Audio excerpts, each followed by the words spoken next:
Hi. So we are still working on Chapter 7 with our video lectures. Last video we were finishing up with tests of controls, right? So certainly you can test for completeness, accuracy, cutoff, classification. All the assertions, you're going to go and make sure your client has controls in place. You can test for them with the various methods we talked about in the last video. And now once you've tested for the controls, now you understand the risk of material misstatement, right? You know the inherent risk. You know what controls your clients have in place, right? Right? Risk of material misstatement. Now you understand risk of material misstatement. So now we are up to what we call substantive testing, right? Now, substantive testing. You and I, the auditors, want to keep audit risk very low. Now we understand risk of material misstatement because we've understood inherent risk. We've tested for control risk. Now we're going to move on to substantive tests, right? So in substantive tests, this is where we control the nature, extent, and timing of our own tests. Substantive tests means we're testing those balances and details. We're making sure that there are no material misstatements. With control testing, we're just seeing, are the controls effective? Do the clients have controls in place? Let us estimate that risk of material misstatement. But the substantive testing, that's where we are really testing to see, is there a material misstatement, or are these financial statements fairly presented? So this is about the financial statement presentation. So these tests are getting into whether or not the financial statements are misstated or not. And that's the ultimate point of the audit, right? So on this slide here, you'll see here that there's going to be some tests we have to do for revenues, right? So we've tested the controls and we understand what's going on with the controls. Now we want to know, what are these numbers the right numbers, right? Is there a material misstatement or not? So we've already figured out materiality, like what number, if they're off by this much, that's material. So we're designing our tests to catch anything that's material. So different kinds of tests. We can use analytical procedures, right? So this column here is listing some analytical procedures you might use, and this column here is listing some tests of details. So what's the difference? So we've talked about this before in previous chapters.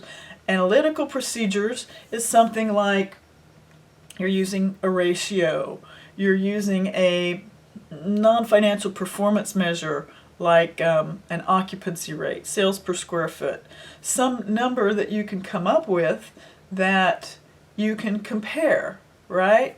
You can compare across time, right? That would be an analytical procedure, right? Last year's sales were this, sales increased about 5% per year, so this year's sales should be this, right?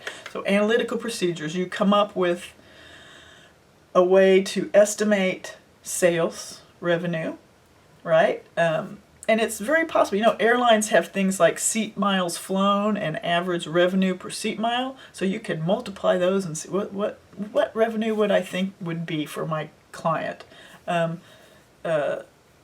Most retailers have sales per square foot of store. Certainly there's all kinds of metrics. You could, if you know salespeople are paid a certain percent commission, you could look at commission expenses and calculate sales revenue based on commission expense. I mean, all different ways you could just, whatever you can think of to come up with a sales number, that would be an analytical procedure. And of course there's tests of details. So tests of details, so these are both substantive tests, analytical and tests of details. Tests of details where you go actually do a test to verify that particular detail. Maybe you get an invoice and you make sure that all the numbers on that invoice are correct, right? Maybe you do a confirmation with your client's customers. Do you really owe this account receivable balance? Did you really make this, is this sale legit? Right, so there's these two different kinds of substantive tests we might do, two different categories. There's a lot of different kinds, but two categories are analytical and tests of details. Right, so for each assertion we're testing, we're doing several kinds of tests typically. You might do for occurrence, maybe take the industry average sales per square foot, multiply the square foot of sales your client has, see if they come within industry average or something like that. You're just estimating up front. You're doing an estimate and see if that matches. You can see what they budgeted. What did they estimate their sales to be up front? Did that match? Right? All kinds of different ways to do an analytical procedure. And of course, tests of details. Right? So for occurrence, the typical test of details is vouching.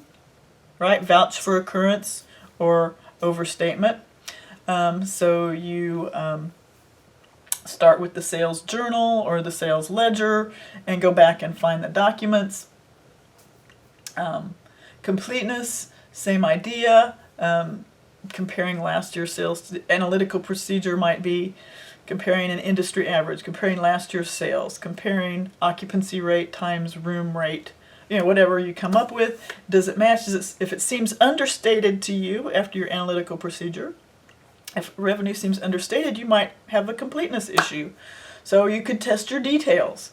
Again, with completeness, your detail testing would be to get invoices, make sure they're all there. Pardon me.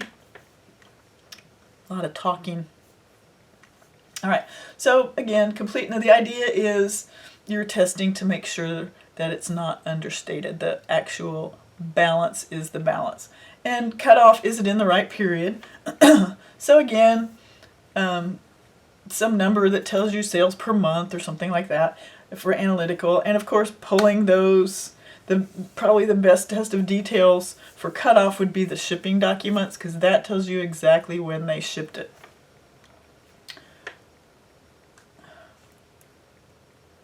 All right, of course we have accounts receivable in this cycle. So again, you're testing for existence, completeness, and evaluation. And you can have analytical procedures and you can have tests of details. All right, so for receivables, the same idea. You think of something, right? What would tell me the account receivable balance? Well, typically each year, 82% of their sales are receivables and not cash. So does that match? You could compare it to industry average, compare last year to this year, right? Stuff like all that kind of good stuff. And of course, the most commonly used substantive test for existence is to get in touch with that customer of your client. Do you really owe this money to my client? All right, so that's the way they do it. It's called a confirmation, and we're going to talk about that in detail in the next video. We'll do a whole video on substantive tests. All right, completeness, same idea. The account receivables could be understated. It's not likely. People don't tend to want to understate assets, so they have a lot of good controls in place to make sure their assets are not understated. But you never know. Sometimes employees are stealing or messing with controls, so it can happen. Again, I might do an analytical substantive procedure, compare to industry average,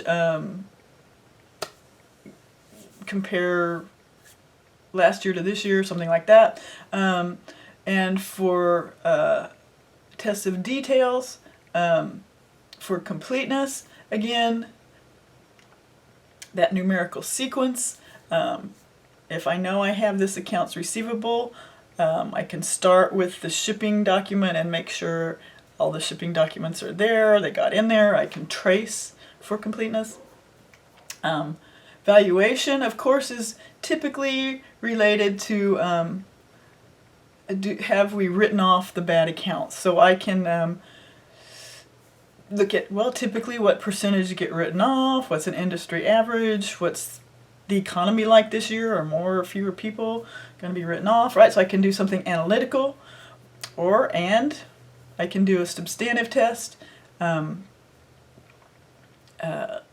there a lot of past due accounts? I can get that age trial balance and say, well, look, half of these accounts are over 90 days past due. Once they get 90, how many really pay, right? Gee, their allowance for doubtful accounts is only 1%, but last year they wrote off 5%. Does that make sense, right? So you can test how they do that, right? So doing some substantive tests. All right. So when we audit accounts receivable, we're going to, this is an asset which people tend to want to overstate, right? So always in your brain, keep in mind, what's the inherent risk? The inherent risk with receivables is people do want to overstate them. So what are we going to do? Well, we're going to look at the accounts receivable age trial balance. So we want to see, you know, yes, of course, there's always going to be a few past due accounts, but are most accounts within 30 days? We're going to confirm balances by emailing, faxing, you know, whatever tool we use, the internet. Confirm those balances. Confirmation means we're confirming with the customer who owes the balance to your client. The word confirmation in auditing means I've confirmed with an outside third party. All right, not as an auditor, I went and looked at the books and confirmed. You know, it's an actual audit term that means you've consulted with a third party outside your client and they've confirmed. All right, so you can do a confirmation, you can do analytical procedures, you can do cutoff to make sure that the sale's in the right period, so that account receivable needs to be in that period.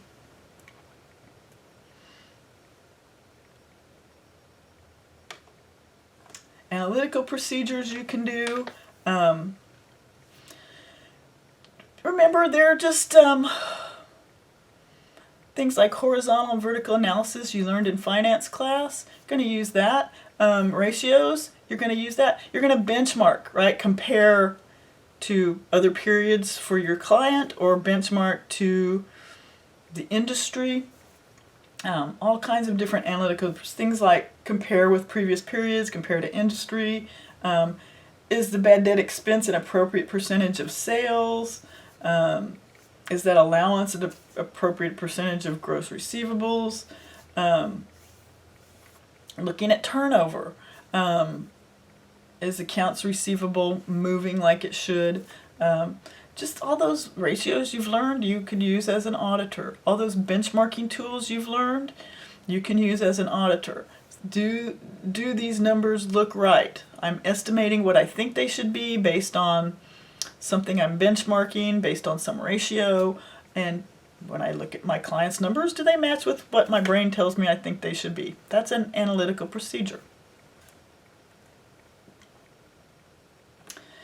And the next most important part, now remember, we're also kind of assuming account receivables are material at your client, right? They aren't necessarily always material, but if they are material, you do want to use confirmations. All right, this is the primary substantive procedure for accounts receivable. So basically, the point of a confirmation is to verify the existence of that receivable with that third party who actually owes it to your client. So if you're Procter & Gamble, you're auditing Procter & Gamble. They're your client. Procter & Gamble's your client. Procter & Gamble has a bunch of customers, Walmart, Target, H-E-B, who buy their products. So if you're auditing Procter & Gamble and you're auditing Procter & Gamble's account receivable account, you're going to actually confirm with Procter & Gamble's customers, do you really owe Procter & Gamble this? So you would, in essence, contact H-E-B, say, hey, H-E-B, Procter & Gamble says you owe them $20 million. Is that true? Hey, Walmart, Procter & Gamble says you owe them $50 million. Is that true? right? So that's what a confirmation is. You're contacting a third party, and because these are receivables, you're contacting your client's customers. All right, so that's what a confirmation is. Typically, this is something you're going to do with accounts receivable to make sure. All right, so on our next video, we're going to talk about some specifics about confirmations.